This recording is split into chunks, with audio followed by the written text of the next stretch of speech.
Hai, Assalamualaikum semua. Terima kasih kerana menonton channel saya. Hari ini saya akan kongsikan dengan anda bagaimana cara untuk memahami asas merekod transaksi keuangan untuk kelab dan persatuan. Khas untuk bendahari dan ahli-ahli yang tiada asas perakaunan. Saya akan cuba terangkan menggunakan bahasa yang mudah difahami. Okey, asas laporan keuangan sebenarnya ada 3 rekod yang biasa kita dengar ya. Yang pertama ialah kunci kira-kira atau dalam bahasa Inggeris dipanggil balance sheet. Ini adalah rekod yang paling penting. Yang kedua ialah penyata pendapatan dan perbelanjaan ataupun dalam bahasa yang biasanya kita panggil penyata untung rugi. Yang ketiga ialah buku bank atau tunai, transaksi keluar masuk tunai untuk kelab dan persatuan kita.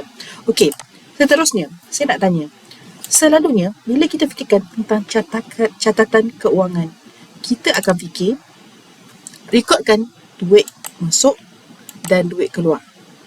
Okey, ambil semua duit masuk, tolak semua duit keluar sama dengan untung atau rugi. Betul ke tak?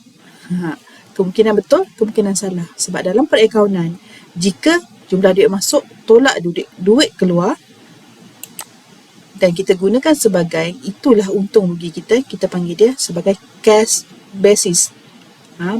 Basic menggunakan tunai, cash basis. Dan ada lagi satu kita panggil accrual basis. Kalau anda menggunakan accrual basis, cara ini adalah salah. Ini sesuai untuk perniagaan kecil yang tak ada transaksi lain selain daripada ini. Okey, saya nak anda fikirkan. Okey, bagaimana dengan yuran ahli yang belum bayar? Sebab ada ahli dah bayar, ada ahli belum bayar, ada yang baru masuk untuk tahun keuangan pada tahun tu. Mana pula dengan bayaran-bayaran lain yang kita belum terima? Mungkin kita bagi perkhidmatan, training, tapi kita belum dapat lagi duit tu. Okey? Ataupun kita ada dapat barang-barang yang dihantar oleh supplier ataupun pembekal untuk buat apa-apa, tetapi kita belum bayar lagi. Kalau kita gunakan cara transaksi tunai, benda-benda tu tak ada dalam rekod perakaunan kita. Okey?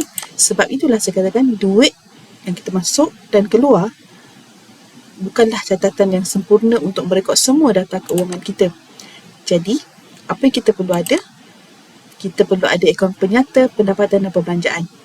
Kena ingat ni, penyata pendapatan dan perbelanjaan ataupun untung rugi tidak sama dengan jumlah duit masuk dan duit keluar yang kita selalu fikirkan. Dua akaun ini adalah dua catatan perakaunan yang berbeza. Okey, jom kita tengok. Apa perbezaannya? Okey, buku tunai ialah mencatat duit masuk dan duit keluar. Okey. Dan bawah sekali kita akan dapat baki tunai. Baki tunai ni ialah baki yang ada dalam bank statement. Kena sama dengan bank statement, atau kalau kita ada cash dekat tangan, bank statement campur dengan cash, itulah baki tunai kita. Itu dinamakan buku tunai. Okey, apa pula yang dikatakan penyata pendapatan dan perbelanjaan? Penyata pendapatan dan perbelanjaan dia akan datang dengan untung rugi ataupun lebihan atau kurangan untuk persatuan ya. Okay, semua pendapatan termasuk yuran ahli yang belum bayar dan yang sudah bayar. Kombinasi kedua-duanya kita kena letak di sini. Dan perbelanjaan termasuk yang dah bayar dan akan dibayar, confirm akan dibayar, kena letak di bahagian perbelanjaan. Okey. Dia menyimpan pendapatan dan perbelanjaan walaupun tunai belum diterima lagi. Maaf ni ujian bukan tunai, bukan tuan ni. Tunai belum diterima lagi. Okey, nampak tak apa perbezaannya? Dua akaun ini, dua catatan ini adalah dua benda yang berbeza. Okey, baki tunai nanti kita akan letak dekat kunci kira-kira. Lebihan dan kurangan juga kita akan letak dekat kunci kira-kira. Jumlah orang yang hutang kita pun akan letak kunci kira-kira. Perbelanjaan yang kita belum bayar pun kita letak kat kunci kira-kira. Itulah pentingnya kunci kira-kira. Okey, seterusnya. Apa pula kunci kira-kira? Kunci kira-kira ialah kunci. Macam saya kata tadi lah, hutang-hutang semua kita letak. Okey, kita tengok kat sini. Kunci kira-kira adalah semua data persatuan daripada hari pertama kita tubuhkan. Ya, sebab tu kalau kita beli barang-barang besar, aset semua, kita ada dekat kunci kira-kira. Okey, hukum dalam catatan perakaunan. Perakaunan ada satu prinsip yang dia kata kunci kira-kira ni mesti seimbang, di mana aset sama dengan liability, aset harta, liability apa kita gunakan, ya. Okay. Ini contoh kunci kira-kira. Okey, aset tetap, kita dapat duit, mestilah kita beli barang-barang meja, kerusi, komputer ataupun barang-barang persatuan yang besar-besar, ya, yang dipanggil aset. Dan juga kita ada aset semasa yang saya cakap tadi, kita punya duit dalam bank, duit dekat tunai, ataupun penghutang yang maksud dia yuran asli yang belum bayar, semua kita letakkan aset semasa. Jumlah keseluruhan ni 5,000. Okay, kena sama dengan sebelah sini, debit dengan kredit. Liability semasa, orang yang kita hutang, kita belum bayar lagi ke orang tu. Dan juga equity, berapa jumlah yang kita letak untuk buka akaun kita. Dan dua-dua ni kena sama. Aset ni mana? Asetnya ni. Liability ni mana? Liability ni di sini. Dekat dalam hukum perakaunan, dua-dua kena seimbang. Ya. Okey.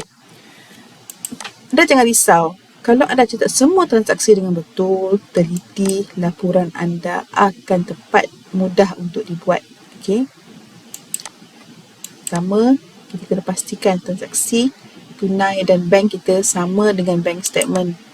Okey, penghutang, yuran yang belum bayar, yang belum terima, kita catat. Kita tahu berapa dah bayar, berapa belum bayar. Lepas tu berapa yang kita belum bayar kepada apa-apa supplier yang kita belum bayar, ataupun penghutang, kita panggil penghutang, creditors. Semua ni kita ada record. Walaupun kita belum bayar, kita kena record. Bila invoice terima, kita kena simpan. Okay? Semua-semua ni kita akan catatkan benda-benda ni dalam penyata pendapatan dan perbelanjaan. Ya, dah terima belum terima, kena ada dalam catatan perbelanjaan. Okay? Lepas tu, kita siapkan report kita. Dan last sekali kita akan letak semua figure-figure ni dalam kunci kira-kira. Okay, mungkin anda tak dapat bayangkan lagi macam mana benda-benda dan transaksi ni direkodkan. Tetapi anda telah mendapat idea apa itu kunci kira-kira, apa itu penyata pendapatan dan perbelanjaan, dan apa bezanya dengan rekod duit keluar masuk. 3 benda yang berbeza dan saling berkait. Okay?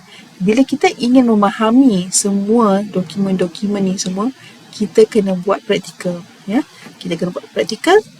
Saya akan tunjukkan dalam Excel, ya, macam mana benda-benda ni direkod, dan kita boleh pergi ke part seterusnya, tengok video yang berikutnya untuk part 2. Ya, kita akan buat secara praktikal, guna Excel sheet, dan saya akan beritahu, bincangkan dengan anda apa dokumen-dokumen ni dan bagaimana dia saling berkait. Ya, okey, itu saja. Jumpa lagi. Semoga bermanfaat. Assalamualaikum.